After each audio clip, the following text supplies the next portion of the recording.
Hi, I'm Matt Hinkle, and today on Creative Foundry, we're going to do something a little bit different. We're going to have a technical discussion. We're going to bring in our core crew from our broadcasting and go over how our broadcast works, kind of the generations and history of our broadcast, and walk you through where we started to where we are today.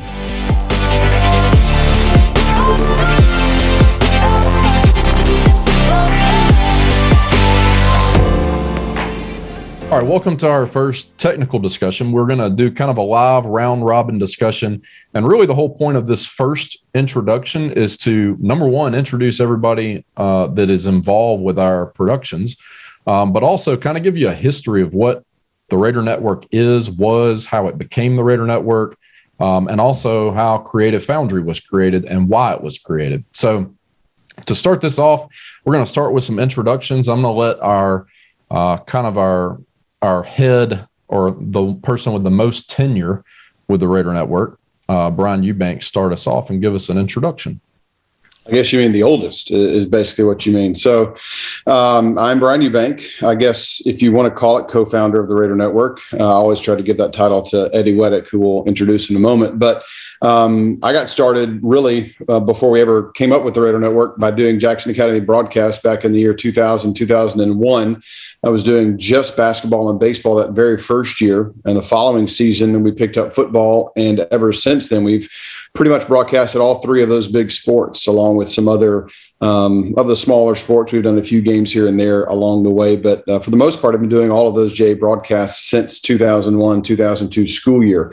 I had a brief hiatus in 2005, 6, and 7 as I took over as the voice of the Mississippi Braves. So I did not do JA baseball for those 3 seasons, and I was sparsely located in the basketball seasons of 06 and 07 because of obviously my schedule being pretty heavy in the months of April through almost basically Labor Day. And then once it came into around, 2014 or 15 is where we're coming here in just a minute, is when we started to branch out and realize that the radio side of things was kind of going south a little bit as far as just the difficulty in raising funds and those types of things. And I had we changed radio stations, and I went to Eddie and said, look, this guy at this radio station is basically saying that we're not going to be able to carry baseball, so we need to have somewhere that I can put baseball, because I have already sold sponsorships for that season. And he said, well, we can just do a 1-camera shoot and just let it go there. And we ended up doing it that way and kind of started the Raider Network that way. And we came up with a name. He and Richard Stafford came up with the name Raider Network, and we kind of took off from there. So that kind of leads us to Eddie Weddick. So I'm gonna let Eddie take over and introduce himself. So that's really before the Raider Network was created, and that's kind of where we are now. So Eddie will begin. We'll kind of go over what we call the core crew, which is really everyone that is involved currently. And we'll kind of walk through the core crew and introductions, and then we'll kind of get into the history of the program, or all the productions. All right, Eddie, go ahead. Yeah, so my name's Eddie Weddick. I am probably the only one part of this crew that doesn't have some other outside influence, whether it be from their educational experience or doing side work before. I really just was a tech person that pretty much everybody that's on this discussion kind of has taught me, and I've kind of learned as we've gone. And it really started in 2005 or 2006. I was a assistant basketball coach in 2004, 05, and then just kind of enjoyed it and wanted to kind of keep part of the game. And that's when Brian Eubanks said, hey, I need a color guy for basketball. And so, man, for many years, and Brian could probably remember, we did basketball, and then I got involved in doing football, and kind of like the theme that you'll probably hear from all the people on this is that we kind of started off doing something very small, and then everybody's roles started to evolve as this thing became bigger and bigger and bigger. And so now I do mainly producer, do graphics, and I drive the truck. Which is probably the most important thing, or my most useful thing to the entire group. So, networking. You also do networking. That'd probably be the most important. And networking. So nobody can see anything if you don't do that. So by day, a lot of us obviously have other jobs as well. And I lead our technology division at the school, of which the Radio Network's part of at Jackson Academy. And so that's kind of a brief overview of how I got started. But credit goes to all the people on this call, as far as just kind of pouring into me and allowing me to learn and grow from this side of broadcasting goes. Well, you said that because of your position at the school, Brian, what is your official title? Because you're also full-time. Your job is what? Sports information director.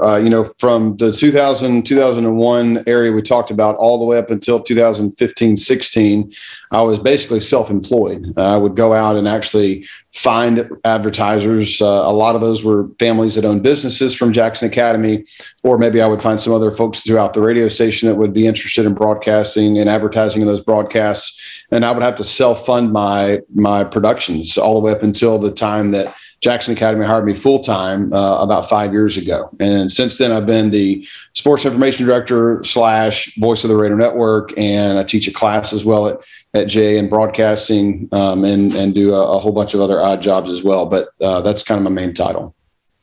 Gotcha. And we don't have Richard Stafford with us right now, but we may film a little portion with him. So if we do that, we're going to insert that right here. If we don't, we're going to let Eddie go ahead and introduce Richard and kind of give the background on Richard and how he came into the network. Yeah, Richard, most like all the rest of us, kind of got involved from the technology end, actually joining the school. And then very early on, Brian and I were at that point still just a two-man crew going and setting up things for radio broadcast, and kind of brought him in the mix then. And he's joined, and really like his biggest strength that he adds to our group is you'll see on here that he's a replay operator, which is obviously very big, but all the other things that make a production great that is not part of the actual production is really like where he does like almost 100% of that, whereas most of us focus on the actual live production side of things.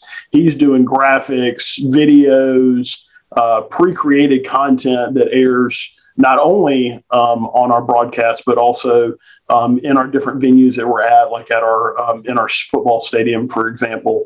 And so he's a very valuable person, and the one that really kind of helped come up with the name and the logo that became the Raider Network.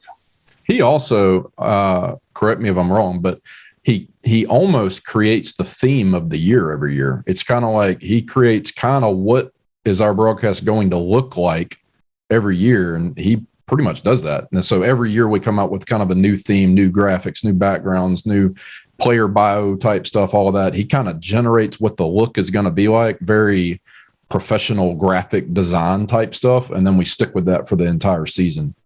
Yeah, that's right. I am not very graphically, design is not my thing. And so him along with Josh, certainly the two of them kind of getting together, but Richard's vision and look and feel is what I, as a graphics person, try to implement going into the next season. I got you. All right. So you just mentioned Josh. So Josh, go ahead and introduce yourself. Hello, I'm Josh Hinkle. I'm the, technical director, engineer, director, all kinds of stuff for the Radio Network. I graduated from JA in 2015, long after they had all gotten started with doing some of the small broadcasts. The summer that I worked before my freshman year in college was actually the year that Richard and Eddie and everybody kind of came up with the name for the Radio Network and the logo, and I was there for all that, and just the very, very, very beginning of it when we started, and literally took the one camera shoot and moved it into all right, we're going to get a switcher, and then we started trying to figure out replay and kind of going from there. But I went off to college, went to Ole Miss, which isn't too far away from us, about 2 hours. So I went off to Ole Miss. I started working with their production team, worked with Ole Miss Sports Productions, and did the season, and did all the video. I didn't do all the video work. I helped with a team of about 15 or 20 of us that did the video work with the season for Ole Miss. And meanwhile, I'm actually traveling back and helping with a lot of the Friday nights for football season with the Raider Network. So I was doing a little bit of both, and then eventually transition into more of the SEC network, ESPN side of Ole Miss. And so I started working with them, kind of ran my way through everything on there. So, I mean, I ran everything from a utility stage manager all the way up to, technical director, replay. But now I'm actually still the technical director, and then I also direct a good bit for Ole Miss and for ESPN. I travel some, but most of my work is with Ole Miss and in Oxford. And then I'm full-time employed by JA. I was hired in 2019 after I graduated college and came on to work in the technology department with Eddie and Richard. And so we do the technology for the school, the iPads and networking side of things. And then my other part of the job is Raider Network, to be able to engineer and be with them. So that's kind of what I do. All right. I guess I'll go last. So my name is Matt Hinkle. I'm Josh's brother. So really both of us too, we kind of come from a video background. So our dad is a professional photographer. And we started doing video stuff before we ever started doing broadcast stuff. So I actually teach firefighters for a living. I work at the State Fire Academy as an instructor, but also own and operate a firefighter training company called Box Alarm Training, which has a YouTube channel. And I started producing content for it about 10 years ago. And that led to the creation of more video production work. I'm an alumni of JA, actually graduated with Eddie. And Brian called my games when I played there, which is pretty cool. So kind of went through that, and then that progressed into bigger and bigger and bigger. And now Josh and I both own a company called Hinkle Productions, which does video production work. So we have, I largely do on larger productions. I'm a gaffer, or a grip is kind of the bigger pieces I do for that side of things. For the Raider Network, I started out just kind of doing anything and everything. I had a camera background, so I would run camera sometimes or try to help kids learn how to run a camera. I ran audio some back and forth because I play an instrument. I kind of had a background in that a little bit. Color commentated one time, which was horrendous because I played football. So I had a background in that. But now my job with the Raider Network is audio engineering. So I'm the A1, and that's 90% of what I do now is just handle the audio. So all the mixing a typical game. So and that kind of wraps up what I do. So the last people we need to introduce, Brian, if you'll do this, is our other talent, the guys that we have on the broadcast that are not with us today. These are two guys that are, indispensable, really, because it'd be awfully hard to call a game by yourself. It can be done, but it is definitely challenging. So Josh Dorman is, I guess this is would be going into his third year. His first year was with us as color commentator last year. The year prior to that, he was on the sideline, and Tommy Barnett was up in the booth, and we flipped him this past year. Tommy was really wanting to get back on the sideline, so that's where he is again. But these two guys, Tommy's an alum of Jackson Academy as well from 1994. Josh Dorman has been in the MAIS for a long time. He was at University Christian School as a basketball coach, then moved on to Presbyterian Christian School in Hattiesburg as the boys basketball coach and eventually athletic director as well there. And then he left that job and came up to the Metro Jackson area, where his wife is a teacher now at JA, and he is currently employed locally as well. But he does the games with us on the side, and also does a lot with our MAIS network coverage as well. When we don't do a JA game, he's heavily involved when we do those neutral broadcasts as well. And those two guys, and throughout the course of the time that we've had the Raider Network, we also had Andrew Ritter, who was a color commentator as well. And we had a student, Marcy Claire Harmon, that was one of our sideline reporters. And we've definitely gone through a lot of color commentators and sideline reporters throughout the years, whether it was radio or even now up until the Raider Network. But these two guys have been with us now for a good while, and are solid for sure. And this is really, for the people that are watching, this is really the core crew. This is the people that are there every single game. Brian also works with other commentators when we go to additional broadcasts that are not for JA. So we do some championship broadcasts and things like that. So there's all kinds of different talent, local news reporters that are on the broadcast with us, all kinds of different people. So, but this is the core crew and kind of where the people you're going to see every single game that we have on a normal game. So All right, we're done with the introduction. So we're going to start with pre-Raider Network. How did the broadcast? I'm sorry, go ahead. We probably need to mention too, just this is the core group, but there is a huge amount of student help that helps us with every broadcast, from soccer games to softball to football. But we have a huge crew that helps us, a lot of students that get involved, and we definitely couldn't do it without them. Oh yeah, very, very true. Yeah, when I say core crew, I'm just talking about for the viewers. A core crew is, even in the big scale, like Monday Night Football, they may have 300 crew, but the core crew is the people that are in the truck or the talent, and they travel to every single game, and they're there preseason. They're doing all the engineering side of things like that. So we all work together, not just during games, but preseason in the summers and all that, which you'll see. But anyway, yeah, you're right. We have a ton of students that we couldn't even do a broadcast without the students. There's no way. So I don't even know what we're up to now, but we'll run 12 to 15 people in a broadcast sometimes, I believe, if I have my numbers right, something like that. So anyway, that's kind of where it is. So we'll start with pre-Raider Network. Before it even started, Brian and Eddie are going to kind of go over this, but it's kind of, how did we get started before the Raider Network existed? And also, how did the Raider Network become the Raider Network? Where did that come from? So it began in the radio side of things way back in the day. Like we were mentioning earlier, 2001, I was involved in the radio side, whether it was either off campus of JA where it began. I think our first studios were in Clinton, and then we moved it to South Jackson, and then we moved to Ridgeland, Mississippi, before finally in about 2008, I believe, we brought the station on campus to Jackson Academy, and we're there from 2008 until its eventual shift and end and sale. And of course, for games that were just radio only, a shot there, of course, courtside.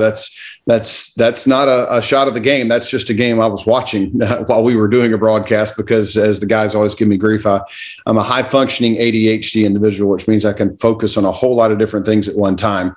And that's actually one of my kids hanging out there courtside with us as well. But that's how it all kind of began. You had a recorder, you had a microphone, you had a computer that was keeping stats, and that was it. This is an image of one of our very first television broadcasts that Eddie and I did at the Brickyard for football. I believe it was J and MRA, and it was an undertaking just to get that one broadcast off. We actually had the guy that was running camera for us, Brent Shorter, was directing the actual broadcast from his perch high above the press box that night, and was kind of telling folks what to do, if you will. So it was kind of an interesting dynamic there. But that was one of our first ever. And that was back when Eddie was still doing color commentary before he shifted into his current role of what he does now. And then, of course, he can guide us into this. In 2012, Jay really stepped it up and became the very first school in the entire state to construct and put together a Jumbotron. Yeah, this is where everything leading up to it was kind of what most places still do at the high school level. It's just a single top camera feed, and like Brian was saying, we just it was kind of a natural merger of the radio side of things to be the audio side of things, and then just add a camera and to live stream out. And we used live stream was actually the first service that we used to kind of put things out there. But the Jumbotron kind of changed a lot, because when the Jumbotron came about, there was a separate crew, separate from Brian and I. You'll see this picture here is me behind Brian, actually doing some more of the technical things, but I'm doing color, he's doing my play-by-play, and there's a whole separate crew in another room that's running the Jumbotron. And so that's when they added replay, multiple cameras, a sideline camera. Really took, was, like Brian said, kind of the first in our state, especially, to kind of do this at the high school level. And then it kind of led into us doing some other things, such as this was the first year we did the big 3A championship game that was at Mississippi College. We I believe, Brian, wasn't it televised as well, pay-per-view and televised? Yeah, Fox 40 carried it locally. It was actually the only time we were able to get on one of the big networks, because after that they kind of said it was too expensive to be able to block out their time. So we went to some of their alternate channels after that. But yeah, it was on Fox 40 and a pay-per-view basis. Yeah, that was a very interesting day, and probably one of the more stressful games that we've ever done. I don't know if it ever gets more stressful than that game, because it was really, I mean, back in 2012, this was not very common. There was no platforms to take money into, sell on-demand content and pay-per-view content. And our troubleshooter was on the air with me and Eddie Weddick, so that was even more challenging. Yeah, yes, it was. It was.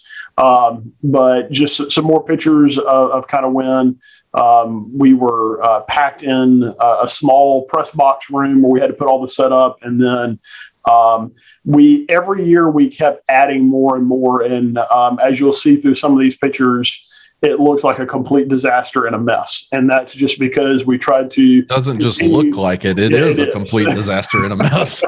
It is. So you've got everything from stat machines to machines that are running the live stream to some basic kind of graphics packages that we try to pack into a room that's, 6 feet by 6 feet tops. And then, part of it was with that Jumbotron, we got a steady cam. So we had a sideline operator, and there's a picture of Richard kind of wearing that.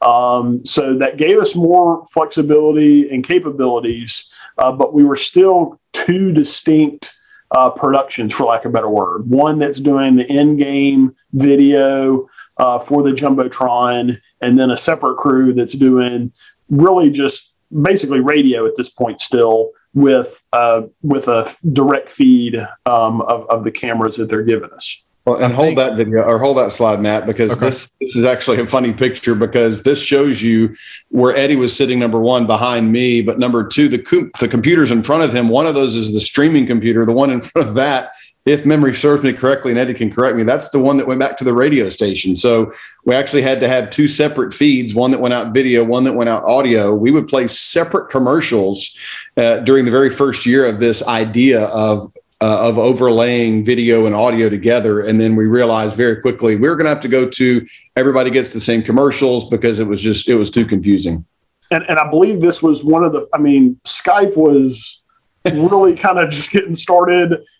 Before this, we were just using a phone line, which was also another challenge when you go to away events. It's like, nowadays it's like, hey, do you have Wi-Fi in your press box? Which isn't always the case. But back then it was like, hey, you have a phone line. And that really was not always the case. And so it was very much a challenge. But then going to Skype, I remember the first year we did that, we like to call the audio bag of snakes, where it just sounds horrible. But I remember just the quality difference of being able to send it over Skype digitally back to the radio station. But that's when you still had a board op at the radio station too. Yeah. This is, I think this is a good picture too, because a lot of the people that will watch this channel, this is where they are right now. They're producing everything from the same room. And that's how this was. This was your audio, your video, your commercials, your every single thing is done in the same room right next to the talent. And this is really challenging. But now, this is 2014. Now you can buy rack mount kits that are roll around that will do everything this will do in a much smaller package, and all kind of built to do it. A two-man crew, by the way, and we must have had a sideline reporter this year, though, because Eddie, there's no way he could have gotten down to the sideline to do a halftime interview. So I believe, but at some point we used to have our color commentator have to run down at halftime and get a halftime interview with the coach because we didn't have a sideline reporter one year. So it was a challenge. And the complication level, you'll see in this camera, in this picture, and especially in the last one, that's a Logitech webcam, and that is our press box cam. It was a $50, direct feed into a computer. There was no HDMI or SDI there. It was just USB going to that. And so it was, I think those times was very challenging for us to kind of figure out, and quite frankly, it was fun to try to figure out how can we really accomplish what we want to with this video and audio side of things in a production level that is really high quality, And a lot of that took a lot of just putting random stuff together and just trial and error, and it didn't look pretty. But the people at home didn't see any of this, right? So the people at home were like, wow, this is really good for high school. And so I think going through this stage that we were kind of all part of, including when we moved into a tent, which will be our next thing that we'll talk about, those trial and errors, really made us appreciate kind of what we have now, but then also be able to figure out, all right, what is it do we need to do? Instead of necessarily being sold a package from some company or something like that, we had gone through the failures and all that to learn what we needed to do going forward. Well, this was one of our basketball broadcasts. We actually had to back then bring Brent Shorter of Shorter Productions up there to film an interview because we didn't have the capability of even doing that. I mean, to think back about what the kind of things and the kind of people we had to have to make these things happen, and to how easy it is for us now to just throw a camera on a tripod and record it on an SD card and go edit it. I mean, the thought of that back then was not even a possibility. Well, and I've got to throw in another one because it's just reaching out to me in this picture here. But there's a battery on the desk, this kind of towards the bottom right corner. And that's a battery for a drone. Okay. And you would be like, well, why were you using it? First of all, it's 2015. Drones were kind of a new thing back then. But then what are you doing inside of a gym? And that's when we used to use the Ronin gimbal system, and we used to attach Lightbridge, which was the drone wireless video feed, and that's how we would get some wireless video in the gym, and that was just a spare battery there. And so if it's been rigged together, we've done it. We need to bring the world back. Got to. Yep. That's pretty good. I completely forgot about using the DJI Lightbridge. Isn't that Lightbridge? Yeah, the Lightbridge to do that, to make wireless video. That thing actually, for back then, it was pretty good. It was okay. It was pretty good for the cost, and back in 2015 to have a wireless HD signal, so with decently low latency. But anyway, I got my time out of order a little bit, but this brings us to 2015. This is actually when the Raider Network was created officially, when it became the actual Raider Network. So I have a video clip, which is pretty funny for a lot of us, or like to see the beginnings. This is our original big intro with the music. So I'll play this real quick. Network ID. What? You got to get it right. Yeah, the network ID. Not the big intro. Network ID. I'm sorry. You got to get it right. Yeah. The Raider Network welcomes you to the following presentation of Jackson Academy Athletics. So that is the first network ID that we had.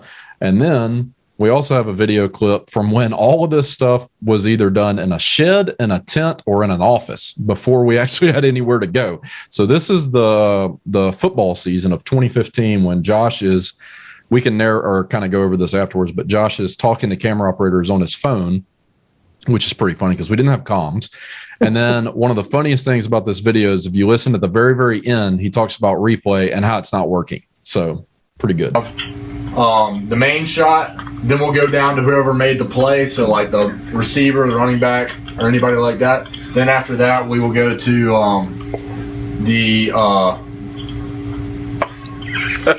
we'll go to the replay, and then we'll go back to main shot. So hopefully we'll have some replays.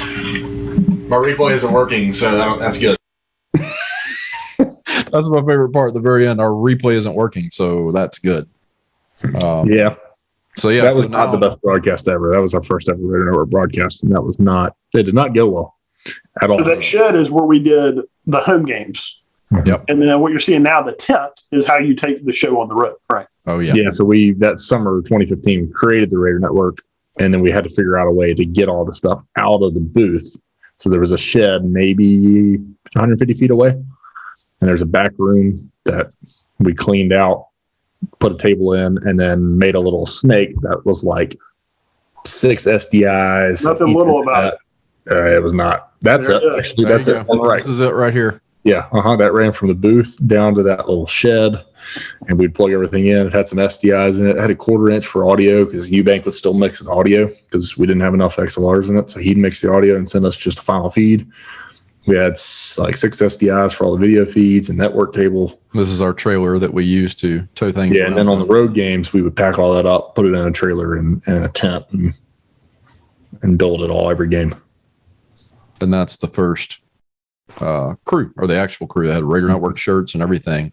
But that was also the first year that we had a little ATEM TV studio from Blackmagic, so we were able to do some switching of cameras. That's when it actually changed from us taking a feed from the Jumbotron crew to us actually taking every individual camera and us doing the switching. And then we had graphics in, what was that, Wirecast, I think, using. Yep, it was Wirecast. Yep. So let's stop right here. We are going to break these down. And now we're actually in the Raider Network. We've talked about this before we did the meeting. So we're going to break this down into some categories of what were we using back then. And we'll try to be kind of brief, and we'll run through and give a little bit of some detail or a little bit of detail on each kind of phase. So we're in 2015. That's kind of when Raider Network really started. Josh, what were we using for video at the time? NX100 cameras, I think. Is that right, Eddie? I think you're right. NX5s. NX5, not 100. NX5 cameras. And HDMI, not SDI. And HDMI. And then we were going HDMI to SDI with little converters, getting it down to the tent or the whatever we were broadcasting in. And then we had a little TV studio, the old version. And then we used Wirecast to add graphics and overlays and stuff like that. Any big intro, network ID, any of your graphics or videos, that was in Wirecast. And then that streamed out. Were we still doing live stream, or did we switch to YouTube yet? I think we were still using live stream. And I think it's important to realize, like, at this point, I mean, we did a pretty nice production, basically combining an ATEM and Wirecast together. But a lot of the stuff, like I'm thinking about the cameras that Josh just mentioned, those were cameras that were purchased for the Jumbotron. Yeah. So a lot of our initial funding for the Raider Network, for lack of a better word, was actually us just looking at the Jumbotron room that was being used 7 or 8 times a year and thinking, wow, that's kind of a waste to just use all that expensive gear, which was a TriCaster, a 3-play replay machine, and then several of these NX5s. And so a lot of what you see in these early stages are us just repurposing that equipment, taking it on the road and making, having more utility for the equipment. Well, and the cost of an additional producer / everything else. I mean, we were paying other people to do that, the jobs y'all were doing. Yep. Yeah. So we kind of hit some of these topics. We're hitting video, audio, graphics, replay, streaming, comm, stuff like that. Audio was still done in the booth at this point. So Brian would actually mix the show from the booth, and then it would be sent down to this tent or the shed or wherever we were. Streaming, Eddie, you said we were doing live stream, you believe, back then, and then comms. Right. Josh, at this point, we had no comms. Yeah, we didn't really have any. I think we might have used walkie-talkies, I think is what we used, or we did like a phone call. I think we used walkie-talkies. We used walkie-talkies at one point. We used walkie-talkies, and then for this particular event was the championship games at a college, a smaller college, Mississippi College down the road from us. But we had to put the shed here because, remember, we're limited to just that one big wire that you saw that we had made. So we didn't have much flexibility. I think it was 150 feet, I want to say. The press box was directly above that location where we all were. Yeah. So we didn't have a lot of room to operate there. But yeah, it was very much a challenge. But for comms, not only did we use a radio, but I remember in that one, we actually had to use the coach headset. Our team was not playing in the game. It was Coach Com in order to get the guy who was like in the far end zone, because he was just too far away for even just walkie-talkies to work. Yep. And that's why I pulled up. I thought Coach Com was in this picture. No, that's a basketball broadcast, actually. It is. But I thought we bought, because it was out of football season, and I thought we borrowed Coach Com during basketball. We did. But I could be wrong. Yeah, it was something like that. But I thought it was in this picture. That That's a basketball game after the football. That football game was the last game of the season. That was the championship. Right, that was This championship. was the first basketball season. That the thing we call brick, which is that was when that was built, just to kind of streamline some stuff. I think it lasted maybe 3 months, because you'll see what happens here in about 3 months. And literally, I think we used it once or maybe twice. So it's still used to this day, so it's not like the equipment's bad, but we built it and then it was only used once and then it was rebuilt. Yeah. So we had a lot of rapid prototyping and development that went on over the course of the next couple of years here. It's a really professional way to say what happened. Yes, but development between the picture of football season and this, which was, I think you had put sometime in December or early January, we had built that case out, and we had actually we decided that we wanted to do a little bit more with graphics. Previously, can we mention what we were doing previously? Because this is yes, very important. In fact, if you go back to one of those pictures of the football championship, there you go. Yeah, so pink screen there. Yeah, Eddie was running a little custom scoreboard on live code. He built it, and then that was being fed into Wirecast, I believe, and then it was being overlaid. And then because I was like, we got to get better graphics, I took and made a keynote with a purple background and made some graphics. So I made like a big scoreboard and I don't know, coming back from break scoreboards, all kinds of stuff, and then had it in Keynote. And then that Keynote was being fed where that purple screen is into the ATEM, and the ATEM was overlaying it. And then we would just chroma key it because it was purple. And so we would purple chroma key our graphics, hit the space bar on Keynote, and it would play it. And I know for sure there's a better way to do it. But at that time, we had a team out of Memphis and a team out of Greenwood that were both green. And so that's why we didn't use a green background. And then obviously we didn't use a blue because of our school colors being blue. So it was just constantly, coloring, chroma keying issues. So that's why we chose the pink. And during this, I want to bring Eubank in on this because you were mixing the audio up there, but also there's a show running. And how did you have any communication whatsoever with the people that were running the show? Well, and I don't even think did I have a monitor of any kind as far as to my knowledge, I don't believe we did. It was all down there. We didn't really have a replay system at that point. We didn't have anything that would, that had not yet started to travel with us. So I was basically worried about the audio going back to the radio side. That's all I was focused on. And the commercials that ran on, again, I think that was still the year where I was running my radio commercials and the tent was running separate commercials from what we were running, because we wanted to make sure back then, even as low budget as we were, we still wanted to make sure that we had moving picture ads, if you will, and not just a static image with voice overlay. We wanted something that looked like a TV ad when we ran an ad on the stream side of things. And so that's why we chose to do it that way that first year. I'm not really sure how we told you to go either, because I don't either. That's what I was wondering. Just called each other. I think it might have been like you started broadcasting and we were like, oh boy, go. I think he had a walkie-talkie for some reason. I didn't walkie-talkie. I can't remember. Might have.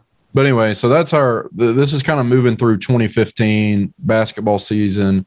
And then in the spring of 2016, this is where this discussion led, which was to migrate over to a actual production trailer. Well, and hold it there, because before you get to that discussion, about 2 years, when Richard came in, the very first time Richard came in, we all rode in my Honda Pilot with everything. And then we joked and said, we're going to need a trailer for all the stuff that we need to take on the next one. And that's when the outdoor trailer became the first trailer, if you will, that beat up thing you saw way back in the slides where we just threw everything in the back. That's how we used to travel. And then fast forward to the Raider Network trailer, which we all thought, oh, that'll never happen. We said that a lot. And probably, our biggest, the tent wasn't horrible other than the fact that you had to set it up. But the worst part about it was we're in Mississippi. And so football season is in the hundreds for, it seems like, over half the games. And there's just we had a portable air conditioner, but it just doesn't work well. It just does not work very well. There's just only so much you can do. And what generator did we use to start with? Yeah, we had the Eubank home generator. that loud thing that we. Yeah. Oh, it's terrible. So Eddie, here's your first rendition of what the broadcast trailer could look like. Yeah, so you kind of learn things. This is when Eddie first got good at what's this program? SketchUp. Yeah, I mean, so you start needing to learn things as you progress, and this was another example. I've never used SketchUp before, and then we're like, hey, it'd be really cool if we could kind of model what this might look like. And so this was obviously very important as us when going into the purchasing of the trailer. Obviously, an enclosed trailer is not that expensive, but you have other build outs for as far as the tables and stuff like that go into it. And so the SketchUp kind of helped us lay out some things. What we thought was the best layout, the only layout that this trailer could have. And we come to find that there was about 3 or 4 other layouts that we could do that you'll see later on. I have a question. Yeah. Did you ever have a final sketch or mock-up that became your final, what we saw the very first version? Of course not. No. We changed things mid-build. Yeah, it was that SketchUp is nothing like it ended up. I mean, rendition is not what, for those that are watching, this is not what it ended up being. But because the pictures are a little bit hard to tell, what we went with was that is the main production row right there that you're looking at. And behind that was storage. That was the original design, was to create storage with those double doors in the back. And then the production room would be the other end of the trailer towards the V-nose. Yeah, so that trailer V-nose. Yeah, that trailer too, the reason it all changed too is we didn't know where the door was going to be. The door ended up being in the wrong spot. Oh, yeah. And so we had about 6 feet behind that wall from what you see and about 10 feet forward on the front side is kind of how the layout went. That's the outside. Sorry, I was clicking through some slides, but that's what the trailer actually looked like. Mm-hmm. And then this is the back, the storage of the trailer, which is horrendous. Don't judge. This is when you purchase it in May and you've got 20 other things going on and you got to finish it before August. Yeah. And so this was all the cases we were using at the time. So another big change. Another big change with this was not only the trailer, but you'll notice if you go back one, Matt, to that previous. So we've got there's a fiber reel, a 12-strand fiber reel down here, and that really changed a lot for us because that was a 500-footer. So we still had some challenges. In fact, we were using audio was we had upgraded audio, moved digital. Yep. So we did a lot during this transition, and I don't know if we want to step through each one of those. Might be helpful to do it. Yeah, we need to just do a run through. I was just trying to show some pictures. So this is the completed trailer. So the production row, I'll kind of start it on here with audio. Audio still wasn't its own independent position. It kind of could be run. I ran the board like this a couple of times, or more than a couple, I guess, but sitting in between the director and the producer. But it was really the reason it was done like this is because there was a lot of broadcasts where there may have only been one person in the trailer. And so they wanted to be able to have the audio board next to the person running the stream and running the graphics and running everything. And this is the layout that ended up happening. So this is when audio went digital. And this is the first time that the audio moved from the booth and Eubank no longer had to worry about it. And it was run from the trailer, which was a huge change to move everything to basically everything being controlled from the trailer, which includes, Josh, if you'll go over this. Yeah. So this is what we call Garth. We'll go over the names later. It's called, all of our names come from Anchorman, if you're wondering, but this is what we call Garth. This is our booth kit, basically. So this is the 12-strand fiber reel that you just saw that was in the trailer. This is what it would run to. So we would roll this or pick this up, take it to the booth, and this was the booth kit for Eubank. So we take the 12-strand fiber, plug it in the back of the trailer, and run it up to the booth, plug it into those 12 red spots into the fiber inputs. And then with that, we had a whole bunch of Blackmagic fiber converters that were converting video.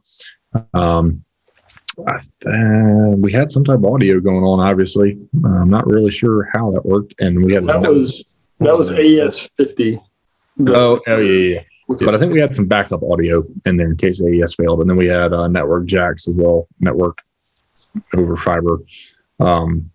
And that is a point. We were not running audio over fiber yet. We were running AES 50, which is Behringer's Ethercon. I think we had everything, internet and all the cameras in and outs, monitors, we had literally everything running over fiber at this point other than audio. Comms. And comms, yeah. So we went to EarTech comms at this point. We were using that. We went with the Behringer X32 and using the AES protocol on it with just an Ethercon cable. We were running it to the booth. That has a 300-foot length, like distance max. And so we have extra little boosters that we had for AES 50. And 9610s. Oh, yeah. You remember the model number? But that was how we did the trailer. So we had a ATEM 1ME. We had ATEM panel. We had the Behringer X32. We had a 20 by 20 video hub for the router, a whole bunch of Blackmagic fiber converters. We took the 3-play that was inside of the Jumbotron room, moved it down. That's this right here. That's what I was going to show. This was the V-nose. So you're now looking at the front of the trailer. Yeah, so you're back. The main production room is right to your left. To the right over here is a V-nose, and this is the replay operator station. Yeah. And then we use 3-play for replay. Graphics at this point. Did we go to CharacterWorks yet? So actually, back in that picture when we went from the tent to basketball season, there was a month there where we switched to Casper. Yeah, Casper. From doing the keynote. We figured the keynote. So that was my Christmas project that year, was getting Casper up and running. So yeah, we'll be running Casper at this point. Yeah, Eddie built Casper CG burger with Casper CG. Yeah, that was impressive. HTML graphics is what that was. So we also were very, so you'll see this picture here of the wall sconces, and we have some, foam padding. And one of the things that we wanted to make sure of from the start was that not only is it useful and work like we wanted it to, but we also wanted it to make it look decent. Like we didn't want just a bare wall trailer, with TVs hung on the wall. Like we actually wanted to make it look good. And we're actually very fortunate that some of the interior here there was a room being renovated at the school. And so we used some of the old fixtures and some of the old stuff that was in the room. And then Matt and Josh's uncle is a carpenter, and he was able to help us build some of these tables that you see. So the chairs were part of that renovation as well. So there's a lot of different pieces that make this up, that make it look pretty good, was kind of part of just good timing. And that's what really a lot of all this is. Yeah, this wasn't like a company that came and built this for us and we put the equipment in. This was we sketched it up and built it and got the 2x4s and cut them and built the wall and then put the carpet down. There's apparently not enough glue on the walls for the carpet because it was falling, so we didn't know what we were doing there, but yep, it worked. So that in the summer before this season started too, I was just going to bring this up real quick. We had Scott Prey, who is the A1 for Monday Night Football. He's the audio engineer. I think his actual title now is the audio director of ESPN. He was in the NBA bubble recently. Super, super high level audio engineer. And he just happened to be a local guy. And he came by and visited our trailer, spoke with us, gave us some tips, kind of pointers on audio and how we could run it. Because this was the first time now that the trailer was actually going to run the audio. We were kind of moving into more of a traditional workflow of broadcasting. This also, I was going to go back to Eubank. So Eubank's back in the booth now. Now audio's gone. I think at this time you didn't have talkback boxes either. I think you were running, I can't remember if you had a mixer up there and we sent your mix into this mix, or if it was its own mix. I can't remember. Yeah, I don't recall. I think we had talkback boxes at this point. We had I couldn't remember. I think we bit the bullet and spent the money to get those, because there was one thing we realized: the bag of snakes was awful. And how quickly could we get out of the bag of snakes and make sure that the audio was quality and be able to talk back and forth? That was, I know we had them when we had the trailer. And once we got the trailer, I know we had talkback boxes for that. I got you. And those were Whirlwind analog talkback boxes. If anybody's wondering, we were just using Whirlwind talkback boxes.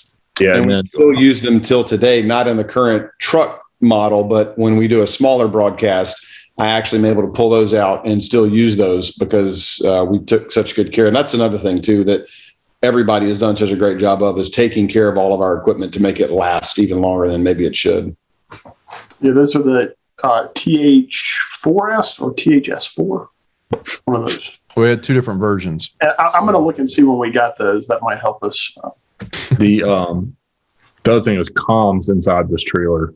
We moved. We did EarTech comms. We got the little. That's where I was going to go to this picture, Josh, so you can talk about. This was the first broadcast in the trailer. Yeah, so you see Hall of Fame broadcast. We do this for the Mississippi Sports Hall of Fame. Yeah, but go back. This will show your comms as you go through. Oh, sorry. There in front of me is the Clearcom MS702, and then we had an EarTech system that had the little. It was basically a 2 to 4 wire converter that came with EarTech that would connect into your Clearcom system. And so I was the only one with a panel in front of me. Everybody else had belt packs, and they were inside the trailer. They were underneath the desk because we already had them from the Jumbotron, and so we didn't want to purchase more main stations or remote stations from Clearcom. They're expensive, so we just used the belt packs, put them up under the table, and that's how we were communicating. And then I think inside the trailer was on the A channel for that MS702, and then the B channel was outside the trailer, which was the EarTech system. And then we could also throw belt packs outside if we needed. That is actually the EarTech converter right there on top of the. Yep, that's the little EarTech system and EarTech converter. We, at some point, and I don't think we were there yet. I'm not really sure how we ran comms that far because that was a good ways. So I don't know if we were over fiber yet. I don't think we were, but we could have been, I guess. I would think so. I thought maybe we used is it Sescom, the audio over fiber? Yeah. Not for I guess that wouldn't give us both. Well, it might not have been for that, but that's what we started with for fiber. Mm-hmm. Yeah. Well, that leads us into football season. This was our first. We started using really a field kit. So our first version of this field kit was this small rolling case, which we call brick now, but was it originally brick? It doesn't matter. But anyway, this is where everything kind of lived at the 50-yard line. It was our FM transmitter at the time. We had that for radio locally. We had comms on top of that, and the sideline reporter. That's right. And radio. And we had because we were running the X32 system. Now we put an SD8 out there, and we were running 4 microphones, 2 fields and 2 crowds, and then you'll also notice a Teradek system up there, a Teradek Bolt. So this is when we started running a wireless camera or a wireless handheld cam, which takes us into 2017, but this is kind of going to blend together. So we'll kind of bounce around in here. Eddie, did you already go over graphics at this point? It was still Casper at this point. We still use Casper CG for graphics. Like Josh said, we spent a lot of time building in Adobe Edge Animate graphics that were basically rendered out to HTML and JavaScript that would make motion graphics. And a lot of work went into that, but man, it was amazing what we could do. And especially because you now had a true key and fill coming from graphics. And so there was no longer chroma keying issues. You could do transparencies, and it just really took the graphics to the next level at that point. Yeah, and that was on like a little custom built PC with a Decklink card from Blackmagic. Yeah. At that time, we were also using OCR to grab the clock. So we would handle the score and stuff and timeouts and that sort of thing actually in the truck. But we actually did do, we had a Sony Handycam that Richard loaned us, I guess. Do we still have that somewhere? He donated it. Oh, you donated it. Okay. Yeah, because we're not still paying in use today. Yeah. And so we would just like literally hang that out the window or through a window and capture the clock data. And we did that, I think, at home and on the road because we had no other way to get clock data in. And we didn't want it to look like the clock camera where you just kind of crop in using the ATEM, the clock. So that was the only way to make it, digitally readable. And that actually went into Casper as well. I think the one thing too, before you get into the build, is that if you notice every year, and whenever Eddie and I started doing this thing together, is we always tried to every off season, what can we do to do better? What can we improve on? What can we add to this to make it even better than it was last year? Because we always wanted to one up ourselves. And that's where it all came from. And that's why in just 2 years' time, we were like, oh, let's rebuild the trailer. Yep. And you're going to notice that's why we have 2016 build, 2017 build, 2018 build, 2019 build. Literally every single summer in between the seasons before football seasons, there were these major changes typically. Or like Eddie mentioned, during Christmas break, he would make changes before basketball was really rolling. Scoreboard builds. So this is the field kit rebuilt already in 2017. So this added wireless systems into it, an in-ear monitor system, which now we could talk to the commentator in their ears. This is kind of where we started talking, or they could hear the broadcast, the commentator, instead of having to use an FM transmitter and things like that. And we added this. So this year, Josh, we went into the control panel. Yeah, I forgot. The year before that and all the years before that, we were using X keys because the panel was so expensive. That panel was like $5,000. And so you can buy an X keys for $200 and do the exact same thing, basically. So we were using X keys, and we finally got the panel. Eddie was gracious enough to buy me the panel. Very nice of him. I think we actually at this point too went to the 4ME switcher instead of the 2ME. And maybe the 40x40 router. Yeah, that is the 40x40. We realized real quick that 20 inputs, 20 outputs wasn't enough for us. We went to 40x40 and then it was 24 input 4ME switcher with the panel. Comms, I think, stayed basically the same in this rendition. We sunk the audio board down in the desk. You can see on the right. It's the same audio board at some point. Yeah.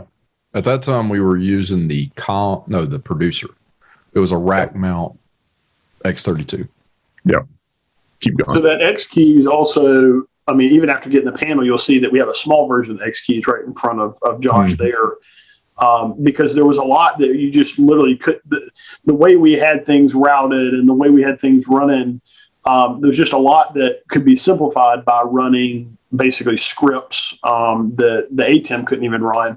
And so we used X keys, which if you haven't heard of X keys, Just Macros was the program that we used that did the programming side of this, that connected in. This is the vintage version of Stream Deck.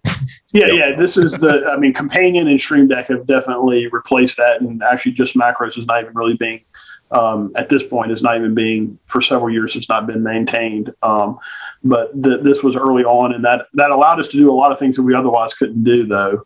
Yeah, and then that X keys, we were firing off Casper CG, which we used as basically a spot box, which is a transition graphics machine, basically. So we were using that for transitions. You'll see on the left side there, we have CharacterWorks. That's another thing we upgraded and went to CharacterWorks graphics system. It was unbelievable upgrade compared to Casper CG, because that was now doing some sort of data link availability. It was a big upgrade for us. So we spent the whole entire summer building a graphics package. Eddie built this custom made live code sequencer. So I sent him a picture of Expression, what it actually looked like, because I was working on Expressions in Oxford, and he said I can build that using live code, and I can control Casper CG or CharacterWorks, and basically I'm going to build my own Expression. That's what he did. So on the right side is the score, clock, timeouts, all that stuff, and on the left side is all of your lower thirds, full screens, all that kind of stuff, just like Expression would be.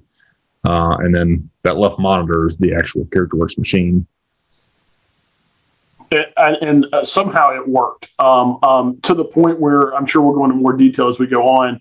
We did an SEC Network Plus game using this. So we did. But the reality of it, and as we talked about, we just kind of rapid prototyping thing. CharacterWorks at that point was like $4,000.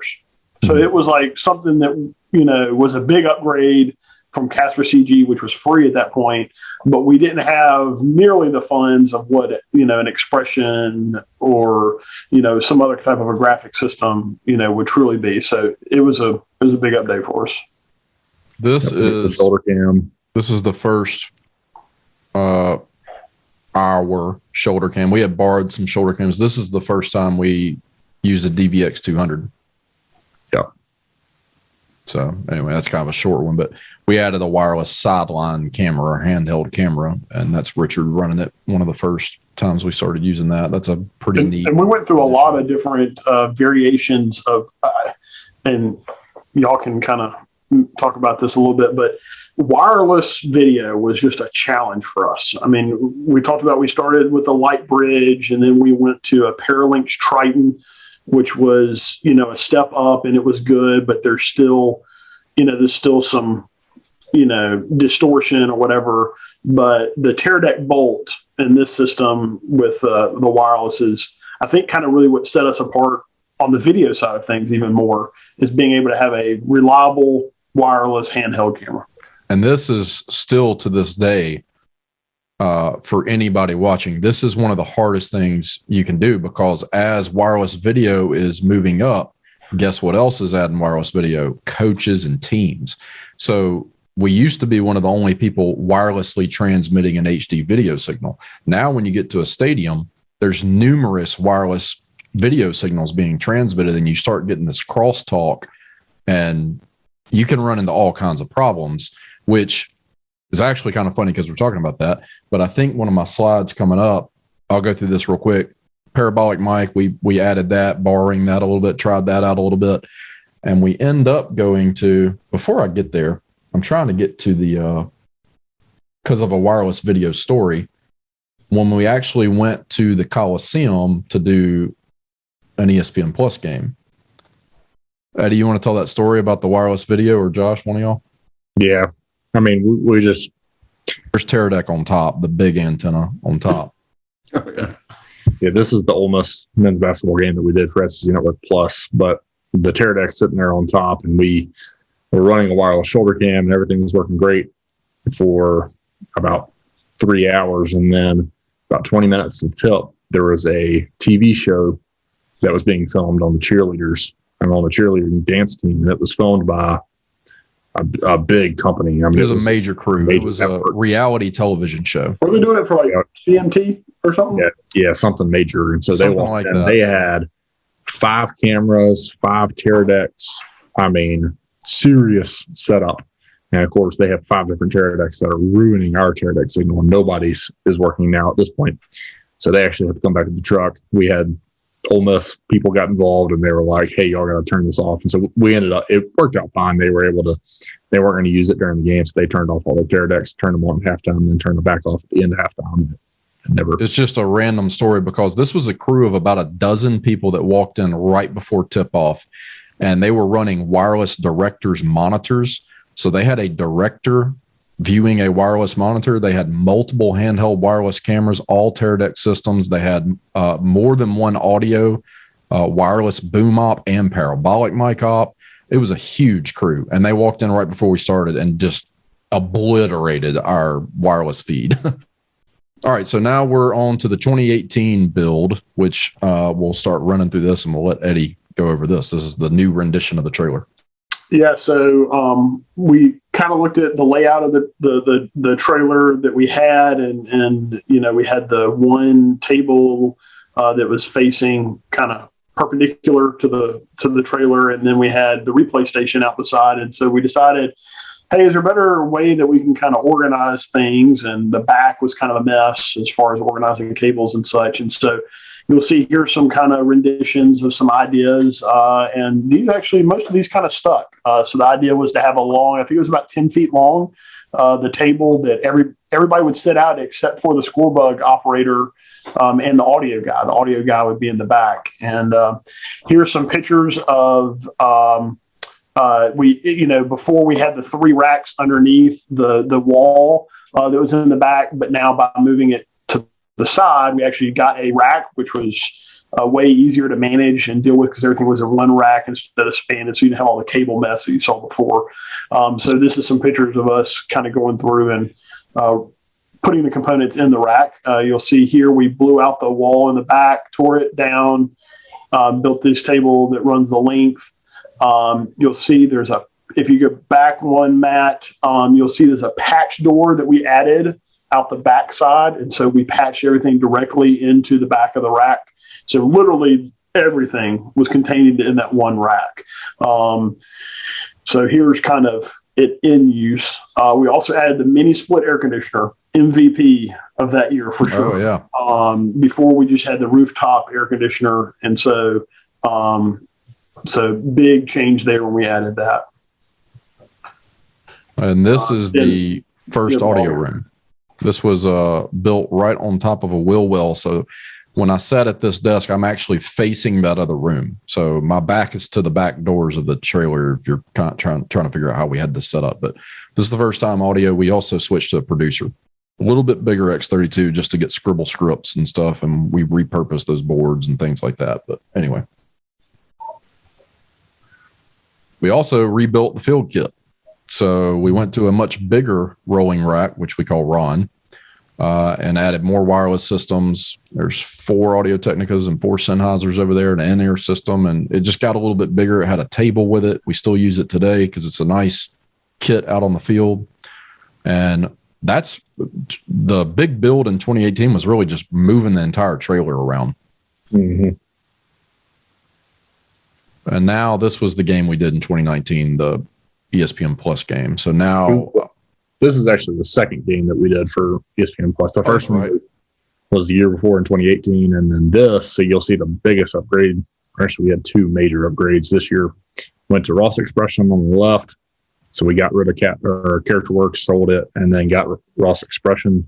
And we really did that because ESPN doesn't have a graphics package for CharacterWorks, and we made it work. We literally exported keys and fills and imported them into CharacterWorks, and then matched the fonts. It was about 100 hours of work for one game, but we got Ross Expression, so that helped a lot. And then we got on the far right is an Abacus Mira, and we actually got it used and had an incredible deal. I tried to tell Eddie, I was like, we're not going to get another deal like this, and we were able to squeeze funds out and get an Abacus Mira as well. So we did that. We went to RTS in front of us. We went to RTS Odin Intercom, and then RTS KP12 CLDs and a KP 4016. Got those on auction. So we kind of got some deals on that.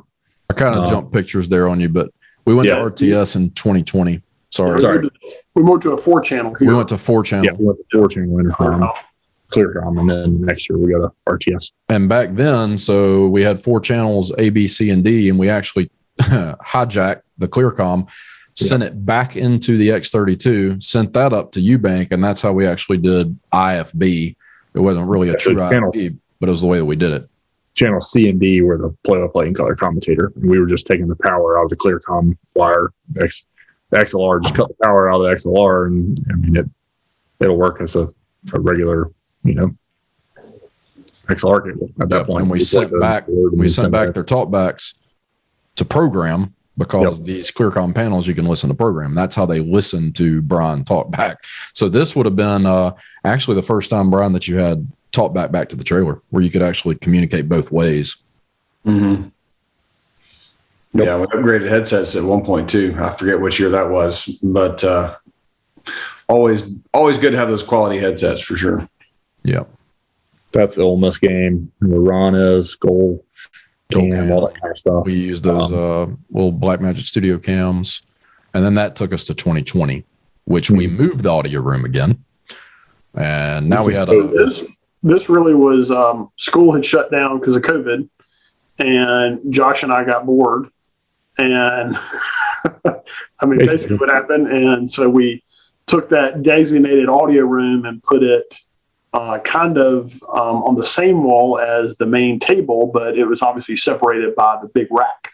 So one of the big things that happened the year before as well, that people are probably wondering, where the heck did all the storage go? This is also where we purchased a grip trailer, which I don't think we have a picture of it, but it's I forgot to add that. Like a 7x12 gray trailer. It's just a regular outdoor trailer. That's it. And that's where we stored all of the extra equipment that was in the trailer, in the main trailer, that had to go somewhere. So that's where we put it.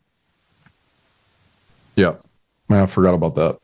So now we're carrying 2 trailers and a broadcast in 2020. We also added this engineering spot / scorebug spot. Mm-hmm. And RTS. Another major operator and RTS, yeah. And that was just kind of the current edition of the trailer, or the most current. That was what we did. That's the field kits out on the field. Now we've kind of upgraded to a lot more out on the field. So we got a Clearcom HME DX210, which is the wireless system for Clearcom. That's for cameras. We had 2 cases now. So one's a video kit and one's a audio kit. Those 2 cases are. And then you'll see we have the wireless mics, wireless video, all that kind of stuff. And we upgraded to Shure QLXD networked wireless system. And we added 4 more. So we basically upgraded wireless and more in the same kit. We rebuilt the kit and had our little antenna farm kind of. And that takes us to this story, which is back in 2015, as a joke on Christmas morning, or maybe right after lunch or something like that. I wouldn't Photoshop, but I slapped the Raider Network logo on the truck that I found online and said, Eddie, I want this for Christmas, as a joke in 2015. And then in 2021, this is actually what we got, which is insane because it's almost exactly what the picture is. So we, Eddie, I'll let you tell this story, but that's what the final truck looks like. And we're kind of going to go backwards, but this is the final, when it was wrapped and everything, but we'll kind of, Eddie, I'll let you tell this story. Yeah. So we happen to, there's several different websites that we look to that have used, or new broadcast trucks that we just kind of look at just to see, mainly like how can we reorganize our trailer to better accommodate things for production, like just to try to get ideas.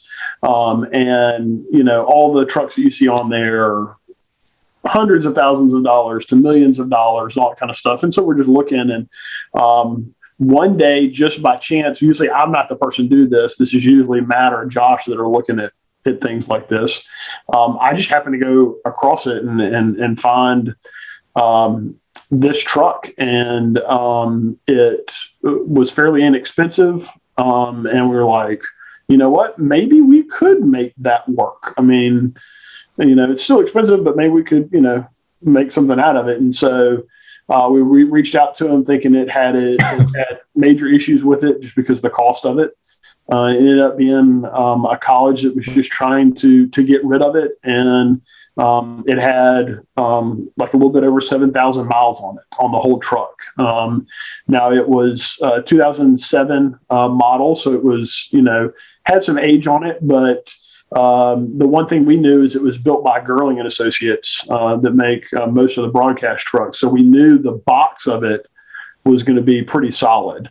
Obviously, it had a bunch of SD, analog, some old in there. We knew we'd have to rip that out and put all the stuff that was in our trailer and move it over there. But heck, we had done it every year since. So, no big deal. So, so we weren't worried about that. We were just really worried about the truck, I guess. Yeah. And so we talked about this. Yeah. My background being from the fire service, this is very common for us. We spec apparatus, and I remember Eddie calling me and asking me a bunch of questions, and I got with our master mechanics and started asking them questions. But Girling and Associates builds the box of this, and trucks like this, a lot of times they get rechassied. The box will last for a very long time. And so, yeah, when we actually picked it up, we realized the build quality of that, the box of the actual framework of the truck is exceptionally well done. Yeah. So just in the spring of this past year, 2021, we Matt and I flew up and went and inspected and liked what we saw, and we ended up driving it back. It was a long drive back, but we got it back, and you'll see now a bunch of pictures of kind of the inside. The left, this is the audio room in the back. We completely gutted it and remade it. Just the coloring scheme, just to make it look a little bit better. And we redid the tabletops. So we didn't do a full truck rebuild like we had done in the past from the standpoint of like furniture and lighting and all that kind of stuff. It was more of just kind of adapting what they already had, updating a few components like the desktops. The audio room was only the only major redo that we did. And then basically just put everything that we had in the trailer and moved it over into the truck. And there's if anybody wants to see, there's a couple of videos on this. There's a video of us going to pick it up from Chicago, coming back on the channel. And then there's also some tours that Josh did to kind of give you an overview of what was going on when we tore everything out and rebuilt. So all of that's on the channel. That are pretty thorough videos of everything. This is the final layout. And Josh, you want to hit that last row real quick? This is kind of the very end of this. It's just kind of where we are today. Yeah, so we moved into this, and we took all the equipment from the trailer, moved it into the truck, and we got some extra stuff. At this point, now we're at ATEM Constellation and the new advanced panel from Blackmagic. So we're using ATEM. We have the new Behringer wing at this point. So that's the new Behringer audio console. We have an Abacus Mira, and we're actually running 3-play. So we put both of them in here. We still had it. And so we use that for extra channels. Stream decks everywhere for control of all kinds of stuff. We use them for control of commercial breaks, for stingers and wipes, for the broadcast, for all kinds of stuff. We can use it to fire graphics and expression. We're still using expression at this point. We have RTS comms, and the truck actually came with a lot of RTS comms, so we're able to repurpose a lot of those. And then you'll see outside of the truck, most of the equipment that we had kind of stayed the same. Ron and Burek and the Clearcom HME DX210, which is the wireless Clearcom system, we still use that. So really most of it was just moving it into the truck and then building the tables and redoing the audio room and that kind of stuff. And Brian, maybe you can talk for just a second. I know we're running out of time about, one of the things we really set a focus on was how to make this where even our smaller productions could use the truck. So you want to talk about how you use the truck even when we don't do major productions? Well, that comes down to Stream Deck, really. Thanks to Josh and his brilliance. He was able to make a little key panel for me to be able to, when we don't have a full crew, still make it look like we have a full crew. And of course, Eddie ties in the scoreboard to the graphics and builds a scoreboard every game for basketball or for baseball, perhaps. And I have a little Stream Deck where I can switch camera angles while calling a game. So it makes it real easy for just got to find a couple of camera operators, really. And that makes it, again, gives it that look of a big broadcast, even though we don't have anybody in the truck or running. We won't have replay, won't have those types of things. But as far as a 3 or 4 camera shoot, you can still pull that off with making it look pretty good from courtside or from in a press box for baseball. It's pretty cool. Yep. And this is kind of the current setup. This kind of wraps us up on where we are. I know it was a long video, but there's so much stuff to cover on the history of that to get it out of the way. And now as we move forward, we can focus on smaller portions, but it's kind of the end of it, wrapping it up. If you don't know, we're on Instagram, Facebook, and YouTube. Creative Foundry is this channel, but Raider Network is also on all these platforms too. So Creative Foundry, we didn't go over it at the beginning. We created this to create content for actual schools that are trying to do broadcast, because we've been there. We kind of had the same headaches. We had the same things that a lot of y'all are going through. So that's why we created the channel that goes along parallel with Raider Network. We didn't put it on the Raider Network because a lot of our viewers on Raider Network are there to see athletics. They're not there to see us. They're there to see athletics. So we created this parallel channel to give you the behind the scenes and technical stuff and things like that so you can see it. But you can follow Creative Foundry and Raider Network both on all these different social media platforms.